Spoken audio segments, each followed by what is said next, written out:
We have our first Brandon Aiyuk timetable for return update. Oh my goodness. It's a real one. Or as real as it can be, I guess. So we're going to talk about that. And honestly, with that information, I think there is going to be an impact into how the San Francisco 49ers attack this draft. So we're going to talk about that potential strategy. We're going to talk about everything going on with the San Francisco 49ers, and we'll open it up for a little Q&A, let you guys drive the conversation. But for now, on this beautiful Friday, you already know what to do. Drop an SDS in the chat, smash that like button, and let's go.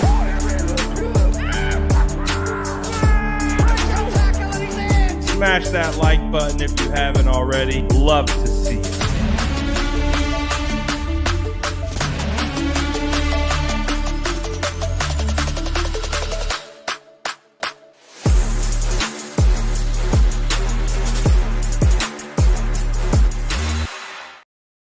What is going down, SDS? Do me a favor and smash that like button. Happy Friday to you all. That means we are one day closer to the NFL draft. And as we talked about at the beginning, this is the first time that we have gotten any point of reference in regards to Brandon Aiyuk and when he could potentially return in the upcoming season. Now, I think we all understood there is a broader situation with his injury. It is it's a very serious injury. ACL, MCL, meniscus, ligament, every tendon, nerve. It was just an unfortunate injury, as all injuries are. But for Brandon Aiyuk, it was pretty significant one. So, according to Adam Schefter, it sounds like he's either spoken with the doctor who performed the surgery on Brandon Aiyuk's knee or spoken to a source with information based on. So it's coming from the doctor. At least that's how Schefter is presenting this information. So effectively, what he's saying is so far it's going in the right direction. The process is going well. Says he's coming along, and he's pleased. The Dr. Neil Elatrache, I believe is how you say his name, mentions, I guess, to Adam Schefter that he's pleased with the progress since the surgery has occurred. And then Adam Schefter says he would think that he's ready to play by mid-season. So that is like the first time we have any type of reference point. And I think that obviously, if we're going to call that week 8, for Brandon Aiyuk, let's say that that's the time frame that he returns. That's not terrible. I mean, obviously, it also depends where the bye week lands. If the 49ers get a bye week in that first 8-week period, that could gain him an extra game in his return. So obviously, it's not the ideal situation. It's not the ideal target. The San Francisco 49ers and Brandon Aiyuk probably would love to have him ready to go for week 1. But, let's actually take it a step back.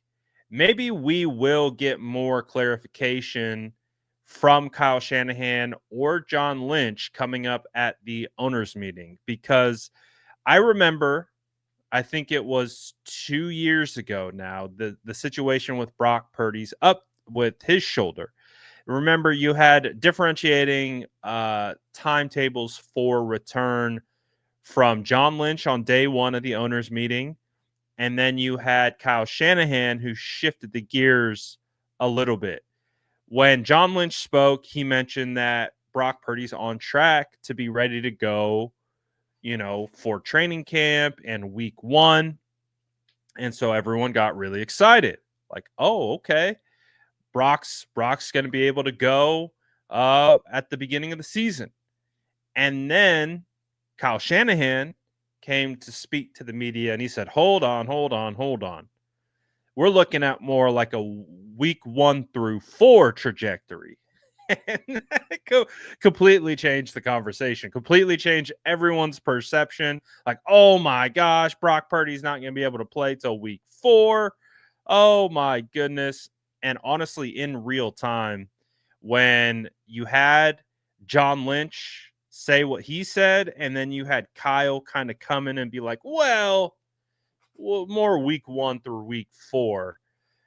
It felt like Kyle was coming in to reset the expectation. Like kind of what Michael's say. Honest John and sneaky Kyle. John was being honest and truthful, and Kyle was like, hold on. You never know if there's going to be a setback. Let's reset. Let's reset the expectation because we don't know. And so that was an interesting scenario. But the whole point being is I'm sure Kyle and John will be asked about Brandon Aiyuk's injury status. They're going to ask about when do you think he will, have an opportunity to return. And we'll see. Are they going to have the same tune? Are they going to be speaking the same language? Will it be a mid-season target?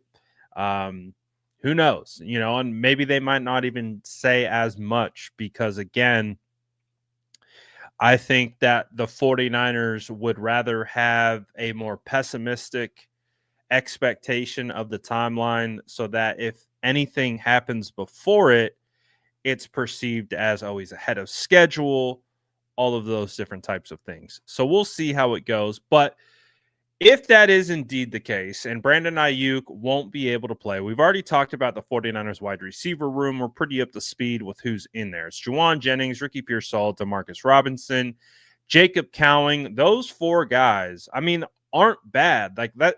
Like if we're really going to look at this wide receiver room, especially based on what happened last year, that's not a really bad top 4 core. Juwan Jennings would have had 1,000 yards receiving on the season if he didn't get injected from the game against the Cardinals for blocking too hard. Ricky Pearsall had about 400 yards receiving, and most of that came at the end of the year because obviously we know what he had to come back from. Demarcus Robinson was a solid producer for the Rams, and he's a pick that I like, a signing that I like, and I think could contribute for the San Francisco 49ers in a big way. And then you have Jacob Cowing, who has a ton of upside. He has so much speed. He has talent. For whatever reason, it was a shaky rookie year, which, again, is pretty normal in a Kyle Shanahan system. Rookies tend to have a really hard time getting onto the field, especially from the receiver position. So those 4 guys are solid. And then on kind of like the practice squad realm right now, guys who will be competing for the fringe roster spots, you got Tariq Owens, who has been spoken about highly this offseason. Isaiah Hodgins is a guy that I really, really, really like. I think Hodgins has the potential to be a surprise. I think there's a sentiment right now amongst most 49er fans that they don't even know Isaiah Hodgins is on the roster. So it would be a fascinating exercise to just go interview a 49er fan you see on the street wearing 49er gear and ask them to name the 49ers current wide receivers. I would have to wager that most people don't even know who Isaiah Hodgins is or know if he's even on the roster. He's a guy that I think has some potential for sure. You also have Russell Gage and Trent Taylor. So we'll see. Just because I like Isaiah Hodgins, just because I think he has potential, doesn't mean it will occur um, in the sense of he will have an impact next year or even make the roster. We still got to see. But I think it could still lend itself to the San Francisco 49ers drafting maybe another wide receiver. We'll have to see. We'll have to see because Juwan Jennings um, might be in a contract negotiation right now. They might be looking to give Juwan Jennings an extension. He's heading into the final year of his deal. Obviously, he had a phenomenal season last year. So they could, Juwan could be angling for another contract. Demarcus Robinson only here for a year. He's a veteran. So you could still make the case that going and getting more cost controlled rookie wide receivers would be a benefit. Now, it doesn't mean they have to take them at 11. Doesn't mean they have to take them in the second, maybe at 75, maybe at 100, maybe in that realm would be a good idea. But again, I'm always of the mindset, like, keep shooting your shot, especially in the draft. If you come across a good player, take them. Even if you feel like you have certain players at certain positions, if you feel like you come across a game changer at a certain position, there are guys in this draft that are solid that will be available in the third and fourth round. If they are there, take them because you never know. We know injuries occur. We know things happen. Guys will have to step up. So with Brandon Aiyuk potentially being out for half the season, I do think that opens up the door for the San Francisco 49ers to draft a wide receiver. I think they're going to draft a wide receiver. I think they're going to draft a running back. We know they have to spend, in my opinion, at least 4 picks on defensive linemen, a pick on a linebacker. That's why it's like, man, this is a tantalizing trade back type draft, especially at 11. I'm curious to see where the San Francisco 49ers go here, but when you start to like stack up potential options that the 49ers could take at 11, there are some good ones. Like, there really are good potential available guys, but maybe some of these guys are on the board at 11, like a Jahdae Barron or a Will Campbell, Mike Green, Armand Membo, Jihad Campbell, Kenneth Grant, Tet McMillan, Shamar Stewart, Will Johnson. The list goes on and on. Like, there's a good chance that these guys could be available at 11, and maybe a team is willing to jump up. Maybe Javon Walker is available. A team wants to go there. Maybe Golden is there at 11 and a team wants to jump up and snatch them. Maybe Will Johnson's there and you can drop back a couple of picks and add more top 100 picks. I think if the 49ers could somehow come away with 13 to 15 picks while adding 2 to 3 additionally in the top 100, I mean, the 49ers are coming away with some starters for sure. I really do think. And even if they trade back, they're still in the same tier of player. The top blue chip players, there's like 8 to 10 of them, which is kind of unfortunate for where the 49ers are drafting. So it'll be fascinating to see, man. I think this is going to be one of the more entertaining drafts in recent memory, because I think it's so deep, but there's a lot of blurred lines. I think this strikes me as a draft where the 49ers are going to be a lot higher on certain players than people anticipate. There's going to be guys that we don't think are, or sleepers or underrated, and they're going to go higher than we think. Or there's going to be guys that we think are better that go later than we think.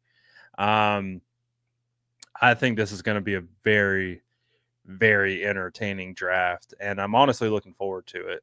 I think it's going to be get your popcorn ready type of draft because honestly, those are the best in my opinion. Like, it's kind of boring when you're like the first top 7 picks are almost predetermined. The top 10 picks are predetermined. Like who's going to go, like where they're going to go. Like I think of the 2021 draft, we knew it was going to be Trevor Lawrence. We knew it was going to be um, Zach Wilson. We knew the 49ers were going to take a quarterback. So it was kind of like pretty slotted. I like the idea of not really knowing where this thing is going to go. Silent says, knowing Shanny, a rook will be lucky to match half a year's snaps from Aiyuk anyways. Draft high on D and O line for immediate impact. Develop youth. Honestly, that's really what it's going to be, and I'm for it. See, the one of the reasons why this this situation with the 49ers and how they've shifted their plans in the offseason from what we've been used to is it does really feel like they are forcing themselves to go younger. Um, and I just have always, when it comes to assessing the 49ers roster construction, they have never been like let's put out young players. Like they've only done that if they have to. Like even when the 49ers drafted Ambry Thomas in the 3rd and Diamado Lenore in the 5th, they still put out Dre Kirkpatrick and what's his name? My favorite player of all time that the San Francisco 49ers have ever brought in, Josh Norman. They still put those guys over, young rookie players. Um, so it, I just never, like, obviously there have been young players to have an impact. I think of, they talk about Brandon Aiyuk and his rookie season, but they also talk about it in the sense of, oh, we had to. We had so many injuries, he had to play. When you look at Deebo Samuel's rookie season, they didn't have a lot of wide receivers. He kind of had to play. So if it were up, like based on my assessment of the San Francisco 49ers, if it was up to them, they would have all veterans starting. They would not have young players. I'm the opposite of that. I prefer getting the young players out there. I prefer on the job training. I prefer just like what we saw last year. That is exactly what I loved about last year, even though the season was a dud. I love that we saw Renardo Green develop. I love that we saw Malik Mustafa develop. I loved that we saw Dominic Pooney become into a stamped starting offensive lineman that we can set our watch to, that we can count on that guy to be a starter for years to come. Ricky Pearsall, loved watching his development towards the end of the year. That has been, even Isaac Guerrero, his development, because he had to get launched into the starting role due to injuries. So I'm a big fan of playing rookies. I'm a big fan of playing those types of players so that they can develop and you can keep building. So it feels like the 49ers, like they're like, you don't have a choice. You're going to have to play some rookies next year. So you better draft well, buddy, because if you don't draft well, it's going to be Sam Okiwanu starting on the opposite side of Nick Bosa, which admittedly, I like Sam. I really do. I think he could be in for a big season next year. But you get the point. You get the point. I wanna see more more of an injection of youth into this whole situation with the San Francisco 49ers roster construction philosophy. So while I am a bit unsettled by it because it seems so new, it seems like such a deviation from how they typically build, that I'm kind of excited. Like, it's like, what are we going to get? What is the defense going to look like next year? Who is actually going to be starting on the defensive line? We have no idea. We have not a clue. So, does Evan Anderson become a starting defensive tackle in year 2 as a UDFA? I mean, that would be a great return on investment. That's another rookie who got a lot of reps and played well. So, I mean, I'm fine, man. Draft the youth. Let the youth movement come through, and let the boys shine. Give them a shot, man. Give them a shot, because you never know when you got your next Diamador Lenore on your hands, or your Brock Purdy on your hands, or your Renardo Greens, or Dominic Ponies. So I think it's going to be a fun draft. I'm definitely team trade back right now.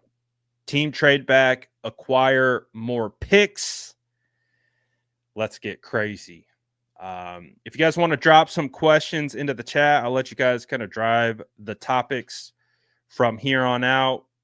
Like I said, to kind of recap the original kind of update with it appears right now, and again, I think we'll get more clear information, hopefully, from Kyle Shanahan, John Lynch at the owners' meetings for Brandon Aiyuk, that I do believe that if that is the case, that BA is a potential mid-season return, that you have to draft. You likely will need to draft, or I should say it like this. You should draft a wide receiver. Doesn't have to be early. Because I do think there are some, like, again, Jack Besh. Hopefully Tyler's in here to correct my pronunciation. Jack Besh is a guy I love.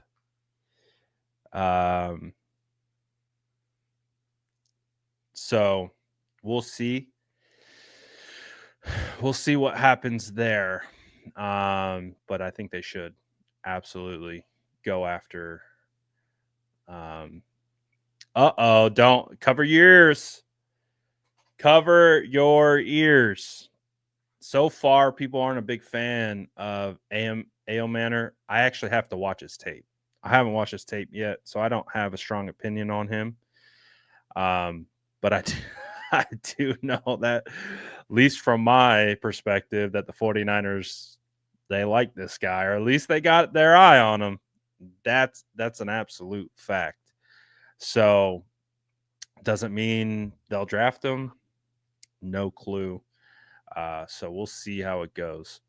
Are you guys concerned with Scadaboo's reported 40 time? I think it came in at like a 4.65 or something like that. Between I think it was like a 4.55 and a 4.65. Honestly, not super surprised with that whole situation with Cam. He doesn't strike me as a speed demon. But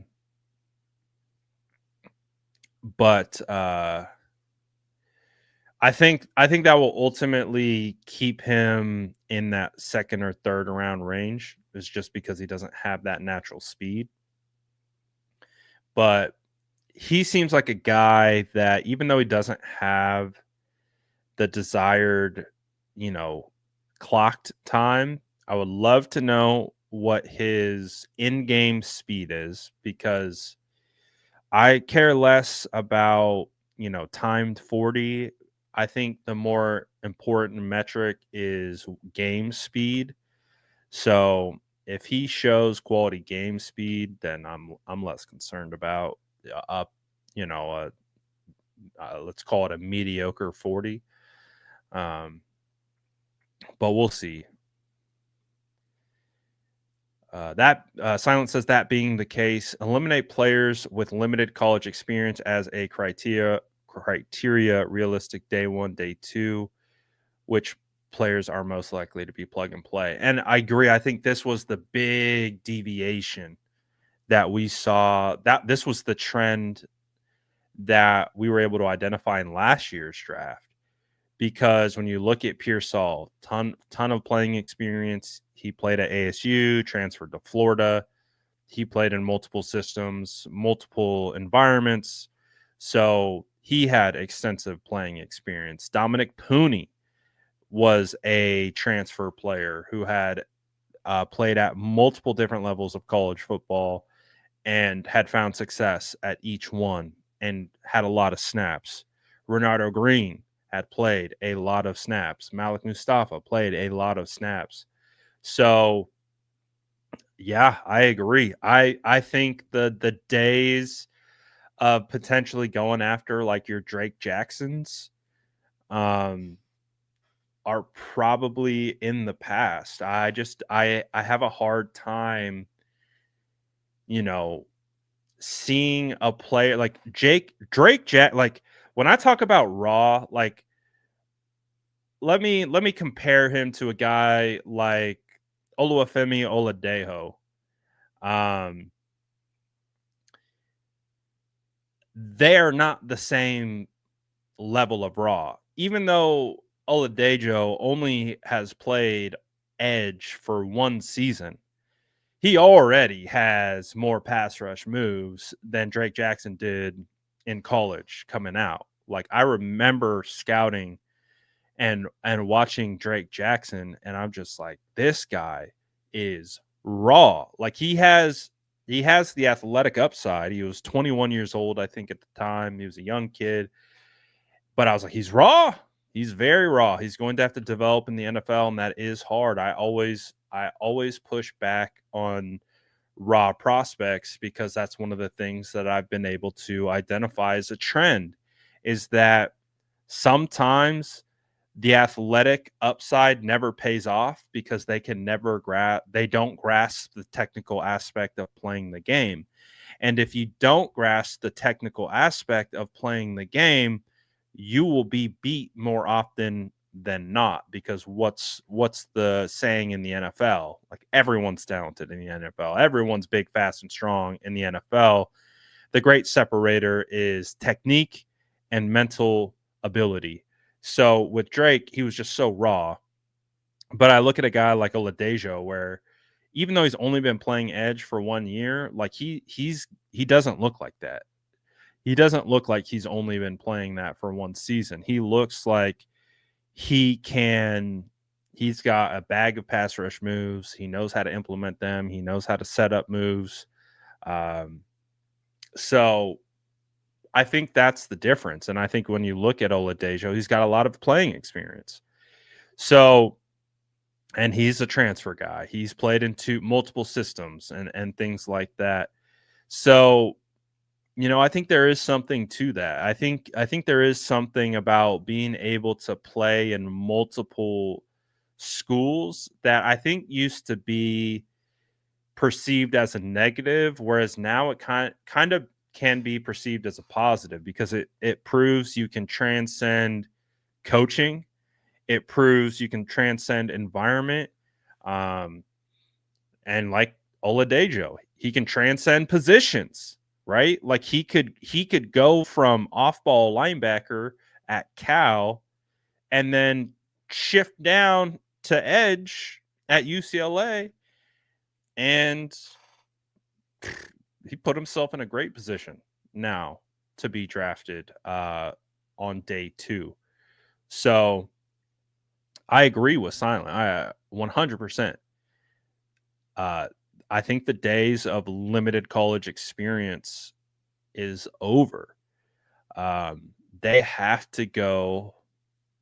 uh, they have to go with guys who have played a lot of ball, and they show the requisite technical ability to play the position. Ooh, I like that. I'd take Femi at 43 over Walker at 11 all day. I think I would too, for sure. I think I would too. I would prefer either like I said, trade back, get a DT, take Oladejo in the second. I would take him at 43 easy. For sure. When I look at Oladejo, I look at a guy whose best football is ahead of him. Like that's that's one of my favorite things about scouting is projection. I think some people have a hard time with scouting because they're scouting who they are now without being able to project out what they could be, because that's what scouting is. You're trying to determine who they are now, but you're also trying to determine who they could be in 2 to 3 years from now, what they would look like in the NFL system in 2 to 3 years from now, what they would look like in an NFL weight program in 2 to 3 years from now. So when I look at a guy like Oladejo, he reminds me of someone who's like he's just scratching the surface of like his potential. So he really does strike me as a guy that, and he's not a secret anymore. He's not. I think he strikes me as a guy that teams are going to be much higher on than the media is, because the media is going to scout who he is now. They're going to say, "Oh, well, he was a off-ball linebacker just a year ago. It's not like he had crazy production or anything like that." You know, all that stuff. Oh, you guys want a mock? If you guys want to do a mock, I'll do it. But it's gonna have to be quick. So we're already 30 minutes in. But if you want to do it, speak now, or I forgot. I apologize. When you guys said that, I'm like, oh wait, I think I did say that. I forgot. I completely forgot. All right. I'm gonna hold up my end of the bargain. I said I would do it. Let's do it. I want to try a different draft simulator though. I'm tired of PFF's board. They're just awful.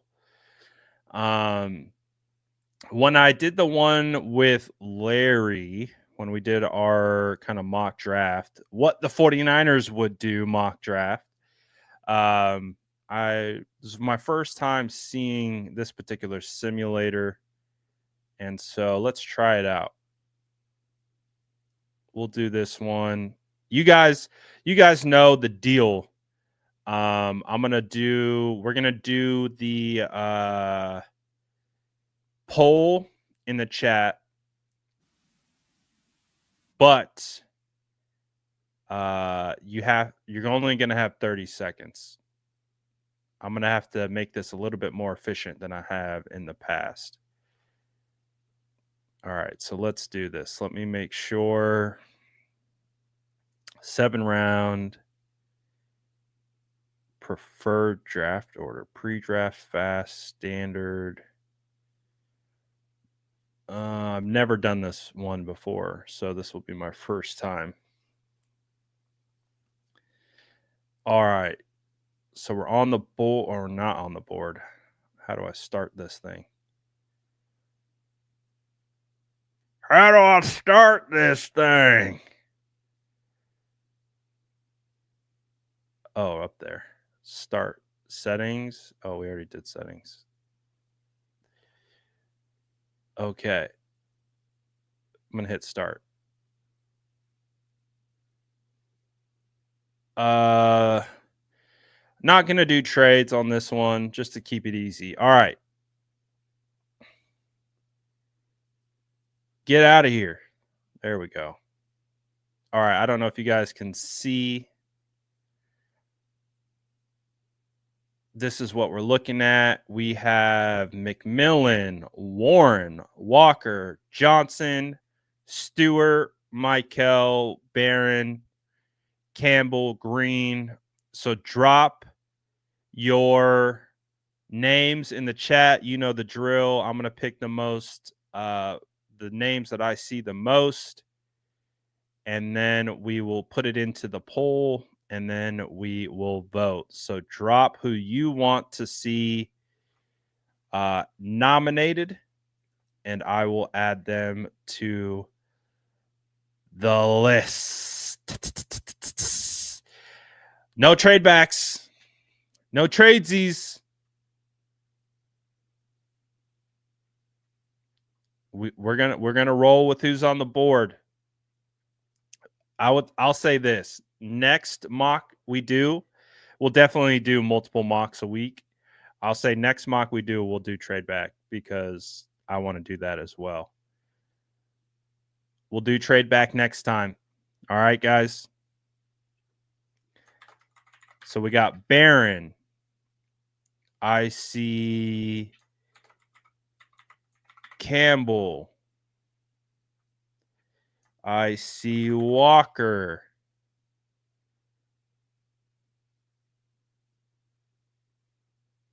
Do I see a couple Nolans? All right. I've seen more Nolans.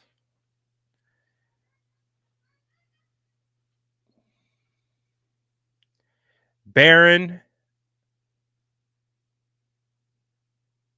Jahad Campbell. Do we want Jahad Campbell or Will Johnson? Drop that in the chat. Campbell or Johnson?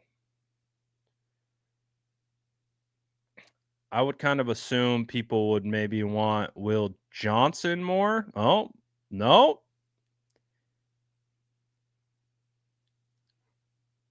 Oh, ooh. Okay. Then I'm going to do this. I'm going to kick out Walter Nolan. All right, here we go. Poll is live. 30 seconds on the clock. Get your votes in now. You are officially on the clock. So I kind of get a sense where everyone wants to go on this one right out the gate. Jihad Campbell was 60% of the votes.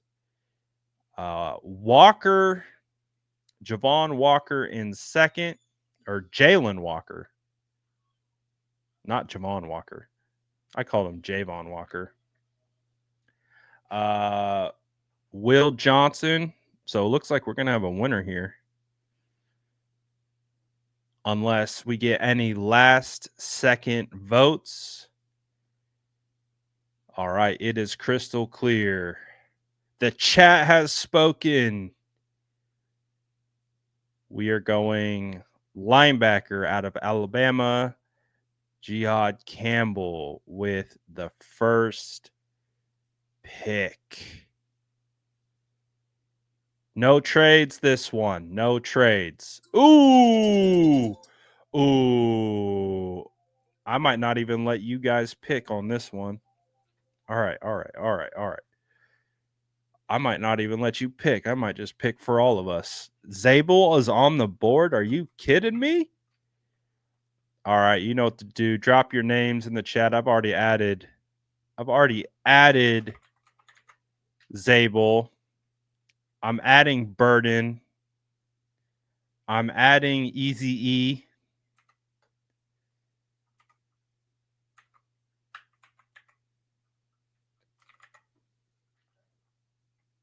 And give me some more names. Connerly. Honestly, I'm still conflicted if I think Ursery is a tackle. I'm still conflicted. I think he's a good offensive lineman, but I think he might be a guard. Ooh, Darius Alexander's on the board?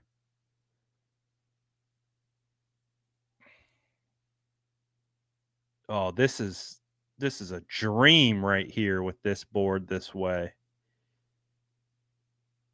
TJ Sanders at 67. Are you kidding me? This is a dream.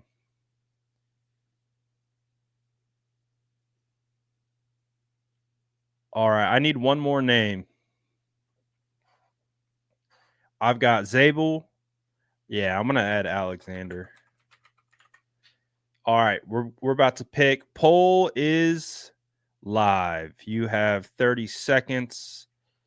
You are now on the clock. I think we're all we might be. Ooh, maybe not. Keep in mind, we went linebacker. We went linebacker, so we don't have a defensive lineman, no edge, no interior. To me, Alexander's an inside out type guy. He can definitely play 3 tech. He could definitely play base down, edge if you needed him to. I definitely see him more as an interior guy, but the chat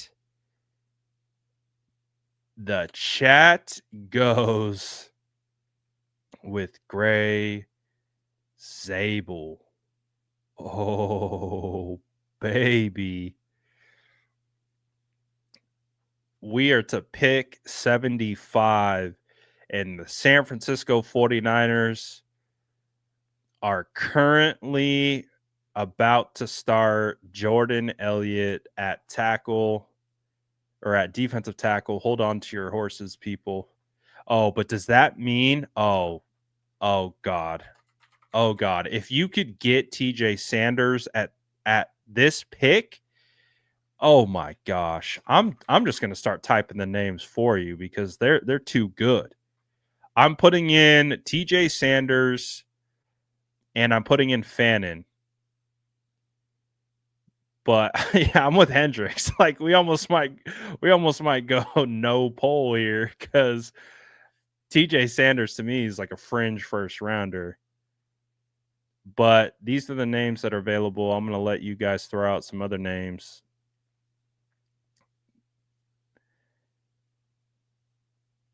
Are we going? All right, everyone. I see one Fannin, so I'm going to do it this way. We're going to do Fannin, Arroyo, Sanders. Quick one. If it's a landslide right out the gate for Sanders, I'm making the pick. And right out the gate, Sanders takes a commanding lead. Oh, easy peasy lemon squeezy. Literally, if this is how the draft shakes out, I am hyperventilating. I'm so happy. If this is literally the first 3 picks, I'm hyperventilating. And we're on the board. And Omar Norman lies. Oh my gosh. I love this board so much more than PFFs. It's not even funny. This is fantastic. I'm having a blast. All right. I'm immediately putting Norman Law in there because there's our guy. Hey, we like there's Olade. This give me hype, man. Olade. Hey, keep in mind, guys, we don't have an edge. We just drafted a 3 tech. We don't have an edge. So I'm putting Oladejo in there.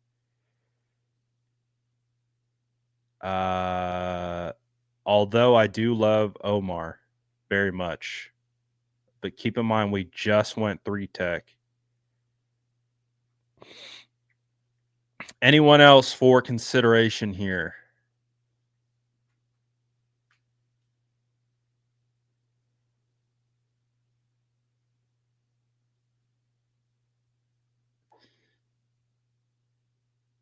All right. I'm just gonna go Omar and Oladejo. We're gonna do a two-man option right here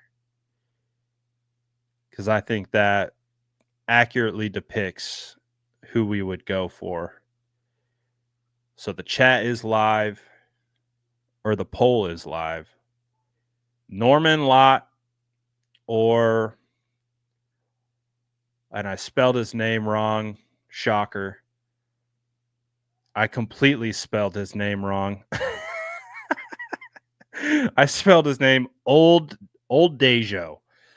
Old Dejo.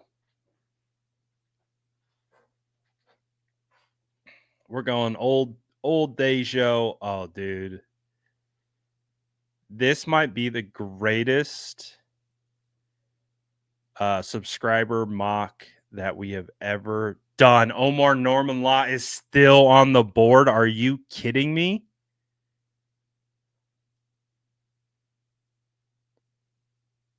Do we need to vote? Do we just go Omar Norman Lott? Oh my gosh. We fixed the 49ers, ladies and gentlemen.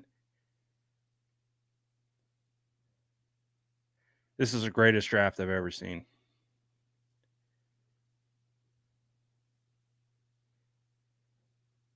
Okay.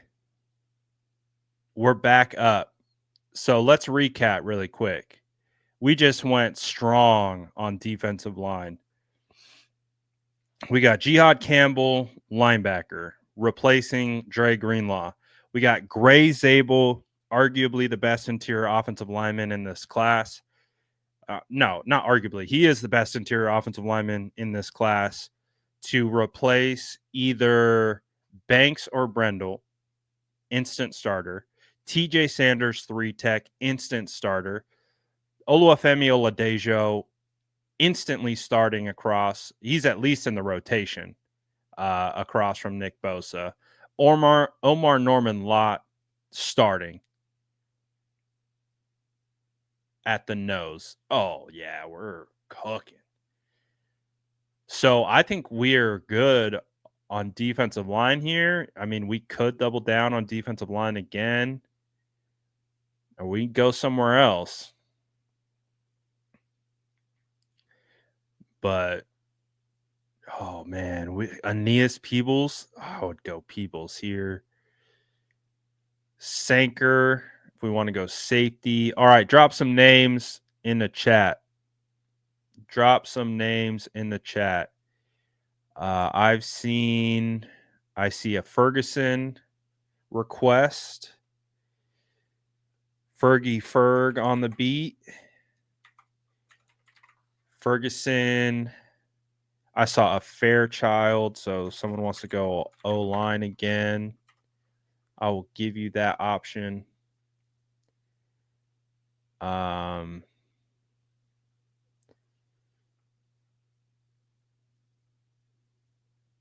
Someone said linebacker. Let's see what LB is looking like. So let's see, what pick are we at? We're at, all right, so we're at 138. Keep in mind, we're back on the clock at 147. So we're, keep in mind the value dynamic here. Bossa at 128. I know a lot of people like Bossa. I know we got a linebacker already, but I'll put him in there because he's in range. Running back request.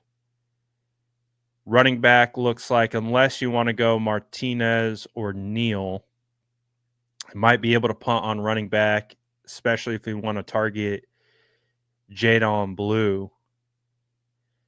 If we go wide receiver, Thornton, Pat Bryant, I think is underrated. Jalen Lane's underrated. Chisholm, a little underrated, but not great from a value perspective. There. What other tight ends?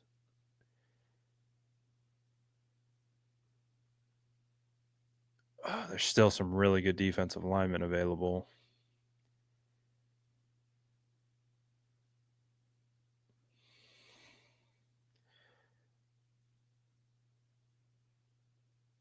Someone said safety. Jonas Sanker is the one in range. Probably try to punt if you want to go Malachi Moore at 147. So I wouldn't reach unless you want.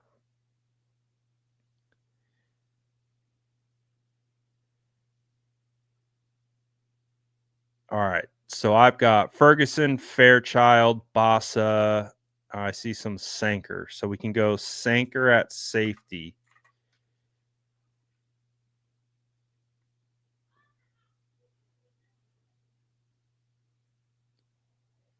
All right. I'm going to drop it. Poll is going up.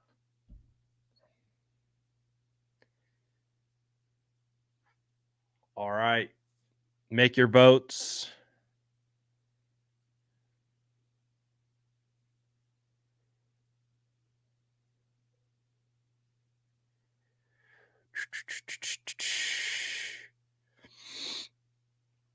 All right, what is it looking like? Oh, it's one of our closest ones so far, but it's still tipping in favor of Fergie Ferg. Honestly, not bad. He's a solid receiving threat at tight end. All right, we're gonna lock it in. We're gonna lock it in. We're gonna go Ferguson at 38, and we're back on the board. All right.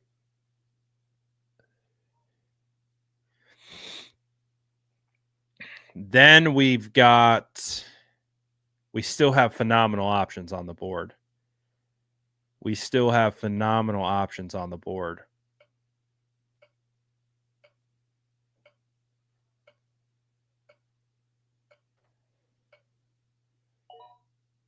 Running back, ETN, Jadon Blue. We can get risky, and we can push running back to 160. So keep in mind, we're on 147. If we look at the board, there is a strong chance that based on this board, Jadon Blue will be available at 160. So just keep that in mind. I'm going to put him up for the vote, but there is a good chance he will be there at the next pick. So keep that in mind when you're making your decision. Walker's still there. I see someone saying Peebles. I am down with Peebles. Peebles is one of my favorite players in this draft. Some saying West. I don't mind West either. You even have David Walker here. I love Walker. And then there's also Bossa as well. The wide receivers are kind of weak here.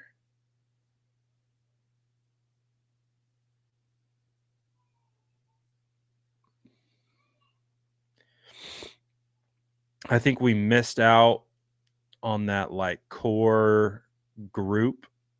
Maybe Thornton, maybe Pat Bryant. But we missed out on the wide receiver. So what would you prefer? Walker, Bossa. Oh, we got a Savion Jones as well.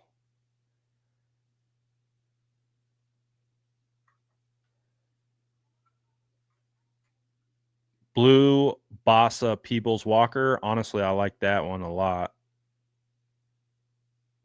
Let's see. What have we done? We've gone 2 interior. So we actually need more edge. So I'm going to kick West out because I would say we are good on interior. So I'm going to add I'm going to add. Oh, you guys want Bossa, so I'm going to throw him in there. All right. Or I could take Blue out, like we said, and we can try to get Blue at 60. We could play the value game, play the board. I think Blue will be available at 60. But I'm going to make you guys make that call. All right. I'm going to roll. We're rolling. I have decided.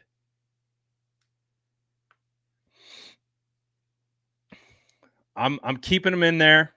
I'm keeping him in there. But just keep in mind, Blue might be available. You might be able to. We'll see who's available.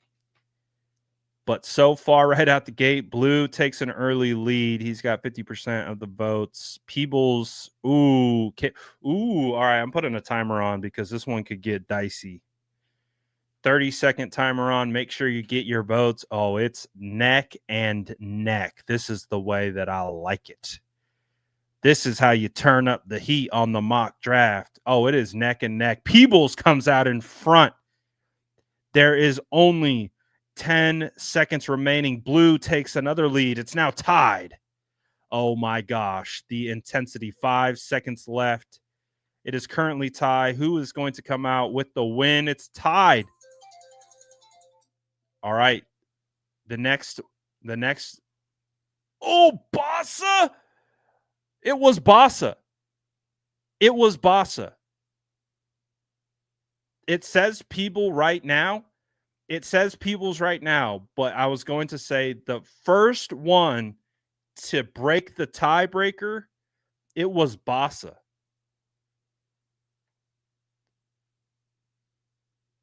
I'm just saying, all right, but we'll go with the vote. I mean, it's right there in front of us. When I hit the end, Peebles ends at top. That's the way we got to roll. That's the way we got to roll. I didn't say it. So this is how we got to do it. So it said, no, we are not revoting. We are not revoting. But guess what? Boss is still on the board. Let's go. Hell yeah. Boss is still on the board, so he immediately goes back on the board. Walker. I bet Blue is still available. I bet he's there. Is he not? Did he? Oh, yep, there he is. See, our patience was paid off. Who else? Cornerback. Upton Stout. I would say if you want to go cornerback, Upton Stout would be a great option here. He could be a nickel. He fits the mold of like all the cornerbacks on the team right now. Stout would be a fantastic option at this value. Safety. Oh, Sanker is still on the board. Hold the phone.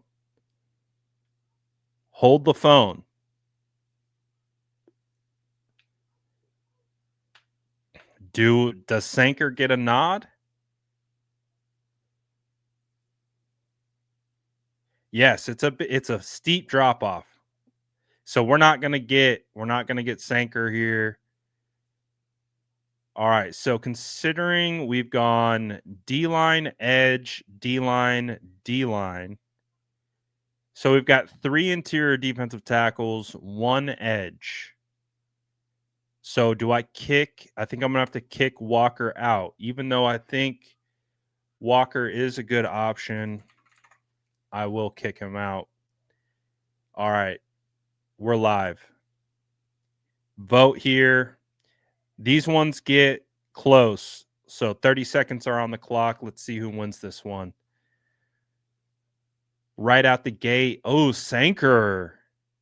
Ooh, the late addition is taking the lead.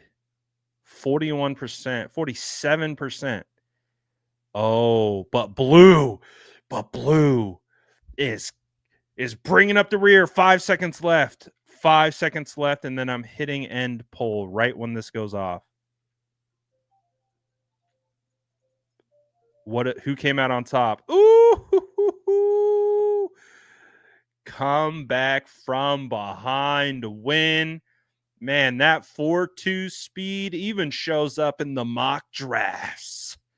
Let's go. Let's go. All right, where is he? There he is. All right, there he is. You're my boy, Blue. Dude, we're cooking, man. This is the best mock draft I've done all offseason. We've done all offseason. Me and you combined. This thing is pure heat. Oh, and Upton Stout goes right off the board, right in front of us to Kansas City. Those mother truckers. All right. Where do we want to go here? Wide receiver. Wide receiver is honestly gross. I'm looking at some maybe dart throws or just bringing some undrafted free agents at this point.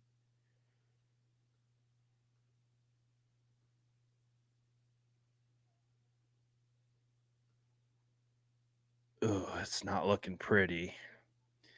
Ricky White, okay. Lane, okay. Chamuri, I think his name. He was all right at the Senior Bowl. Chisholm is an interesting prospect. Tesla has some upside. Shepard has some upside. Horn has some upside. Brew McCoy has some upside. But they seem like they could be dart throws at the end.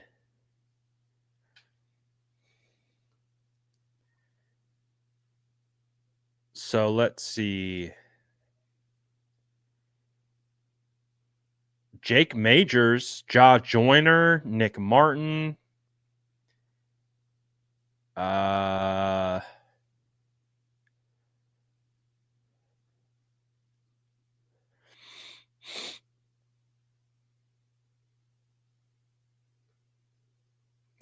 kind of like Junior Tafuna. He's sneaky. He was a big time underrated player from the Senior Bowl for sure. He's not super flashy, but low key makes some plays. All right, I'm gonna start adding some names. You drop them in the chat. I'm just gonna throw them in. At this point, when we're this late in, if I see a name, it's going in the poll. So get them in early. Someone asked for Teddy. Teddy must be higher on this board. So he's not here. No Teddy B here.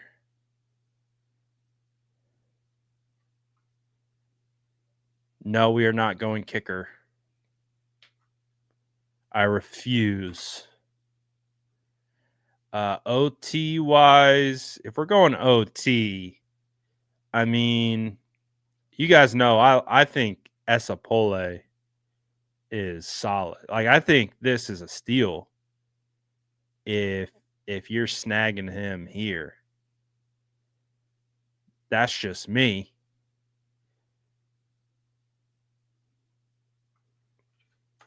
I'll throw him in. I'll throw Pole in the Pole. All right. You like what I did there? Boom. Pole is in the Pole. Let's go. Does anyone know if he's Samoan or Tongan?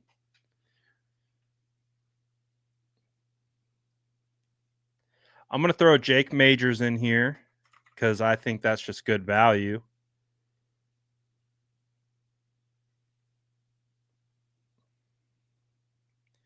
I'm going to throw I'm going to throw Ja Joyner because I think he's low-key underrated. He's an Uso. Okay, cool. Yep, poll's going up now.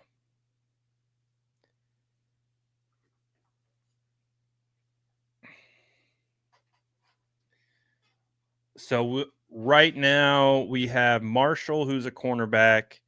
We have Esapole, who is a tackle, and I do believe he will be a tackle at the next level. I think he's super underrated. Jake Majors, and everyone hates Ja Joyner, apparently. Oh, we got one Ja Joyner vote. Let's go. I forgot to set the timer. So timer is officially up. But it does feel like it is going to be the Uso. Pole is going to win the pole, it appears, on this one. So you love to see it. Where is he? They're probably going to call this one a reach, but we don't care. We're going to take it. Esapole wins the pole. Let's go. All right, 2 more quick ones. Drop your names in the chat. I mean, we're cooking, guys. Like, we really are. I'm trying to think of team needs. What else do we need? I mean, we have really attacked this pretty well. Like, we could even go linebacker again with Nick Martin. Again, we could go Ja Joyner here because we only have one edge currently. I see a lot of calls for cornerback. Bilal Kone. Marcus Harris. I think Marcus Harris could be a nice under the radar addition. I definitely saw him up close and personal multiple times, but there's not a lot. There is not a lot. So I'm going to throw Joyner in the mix.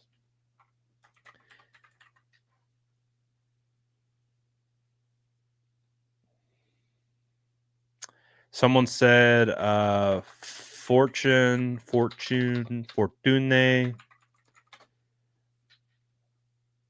Someone said wide receiver. Lane, White, Chamuri, Chisholm, Tesla, Shepherd, Horn, Brew. Any one of these guys? Arian Smith.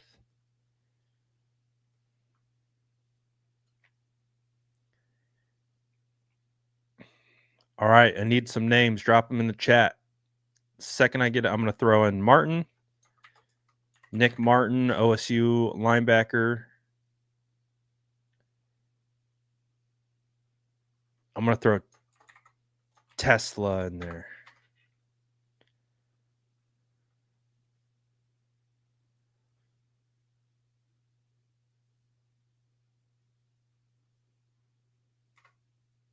All right. And we got one more pick after this. So we can double up. Poll is live. Make your votes. Timer's on. Timer is on. Who's going to come away? Ooh, it's pretty tight. Oh, this is a tight one. 15 seconds. Ooh, Ja Joyner looks like he's pulling away. Oh, yeah. Oh, ja Rastafari. All right, we got Ja Joyner. I like that. I really do. That's a solid pick, in my opinion. Defend my pick. Ja, man. I can't type my Ja, man. Let's go. All right. Where do we go next? Okay, I see a Raheem Sanders. I don't mind that. Someone said wide receiver.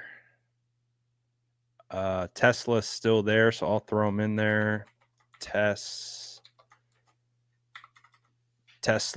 check quarterback. I'm actually down for them to take a quarterback. I don't think I'm down for them to take any of these quarterbacks.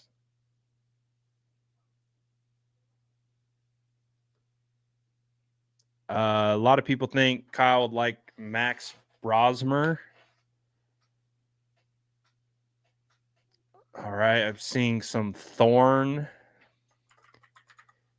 additions. Yeah, I would probably go undrafted at that point. Curtis Rourke, I think, is also a name that people think Kyle would like.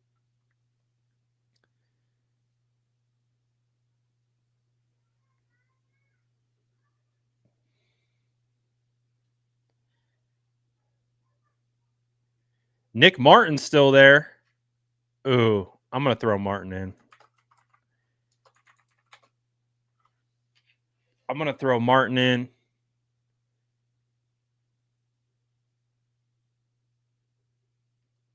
Here are our names. Poll is live. 30 seconds to vote. We already got a tight end. We took Fergie Ferg at 138. So that would give us 6 tight ends heading into camp. I don't think they would take 2 tight ends. I think that would have us solid.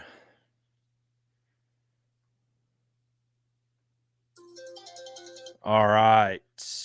Ooh, dude. Congratulations, Sourdough Squad. This draft is absolute heat. They didn't like our first pick, Jihad Campbell. But Gray Zabel at 43, absolute steal. TJ Sanders at 75, the ultimate steal.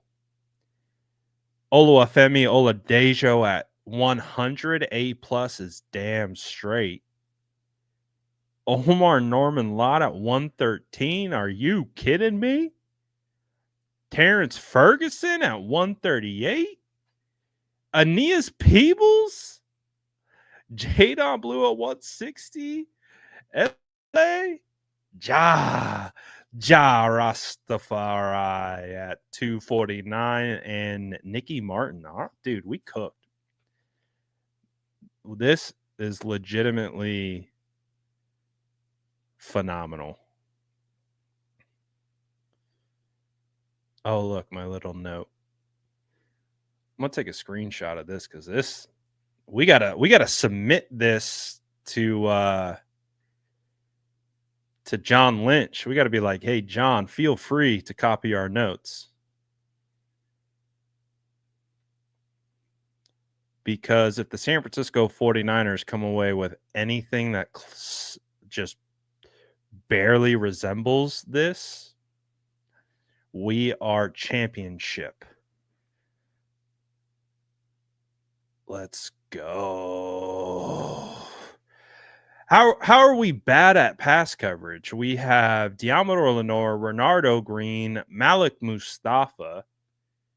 Oh, we didn't go Sanker. He was on the board. But I think Jason Pinnock is going to be the starter, or he's going to compete with Brown. You're right. We didn't take any corners. That's probably where we could have got a little bit better. But who needs cornerbacks when we just built one of the dopest trenches in this draft? Who needs cornerbacks, man? We got some dogs. Look at that. Look at that. We got a starting linebacker, we got a starting guard, we've got 2 starting interior defensive linemen. I mean, arguably 3. Um, we got a move tight end. We've got a speed demon at running back. We have a swing tackle. We have edge depth and linebacker depth. I mean, honestly, not bad. I mean, really, when you think about it, I mean, think of how this matches the 49ers offseason. How many safeties did they bring in and cornerbacks? They claimed Trey Tomlinson, they signed Trey Brown, they brought in Saran Neal, they brought in Jason Pinnock, they brought in Richie Grant. I mean, this honestly matches their offseason. We filled the hole of the defensive line very well.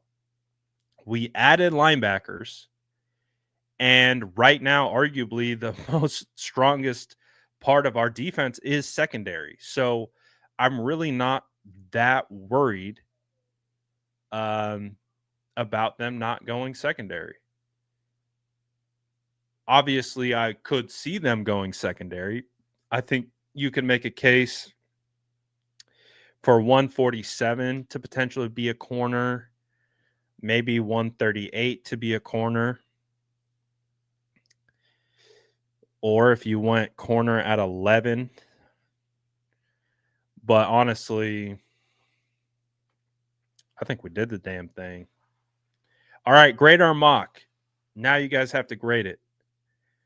Drop your grade of our impromptu mock draft that I promised we would do and forgot. And then like this video on your way out.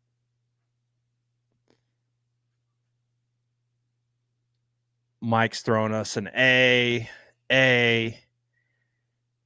Oh, too quick. A. B. Tough but fair. He says no glaze. No glaze. It's an A plus. Easy A. A minus. A. Bro, I'm telling you, like, this was fire. Yeah, I think we did something here. He says full glaze. It's an A. Oh my god. Now, see, this is how you go into the weekend. You go into the weekend with the arguably the most fire mock draft. Dude, I think this is the best mock draft. Like you could maybe tweak a thing or two, or maybe I would have tweaked a thing or two, but I'm going to go out on a limb. Like, obviously the 49ers goal heading into this draft is to rebuild the defensive line. If this is what our defensive line looks like coming out of this with Gray Zabel, oh, like I'm to the moon. I'm on cloud 9. I'm like I used to dream about times like this. Like I would be to the moon if this is how it played out. So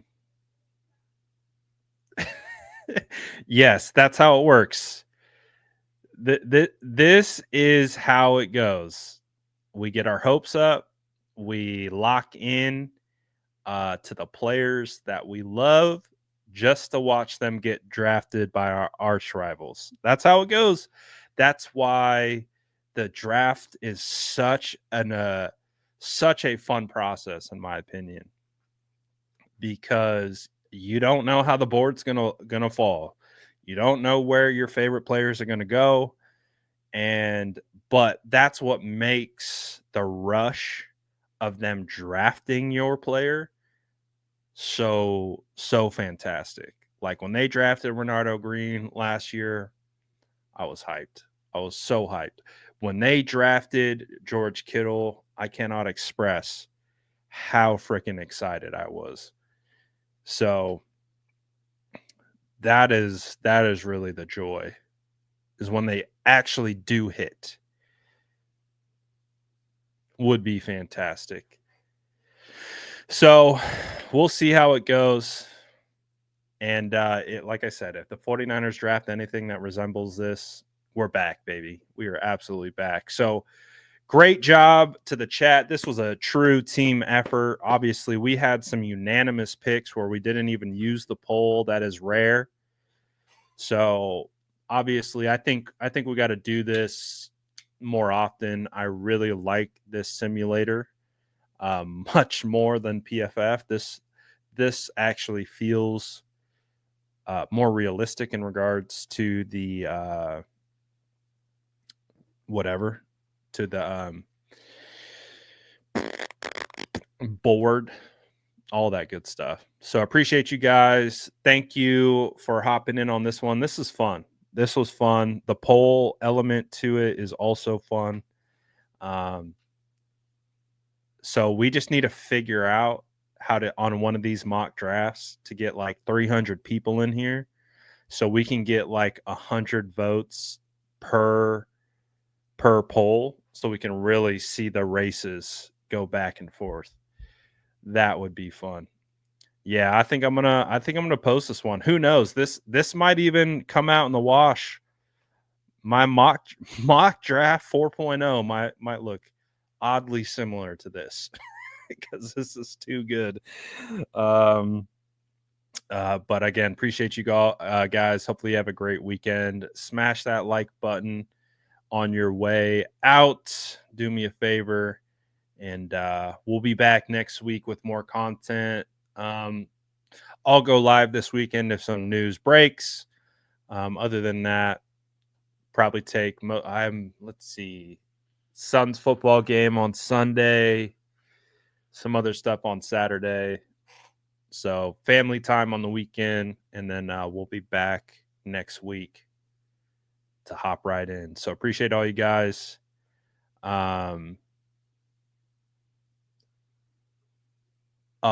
DGB, he was an insta bust. I was never upset. I called him an insta bust. I said that guy was a bust on arrival. Don't get me started on my insta bust. I'm out of here. Peace, y'all. Have a great weekend. I'll see y'all Monday.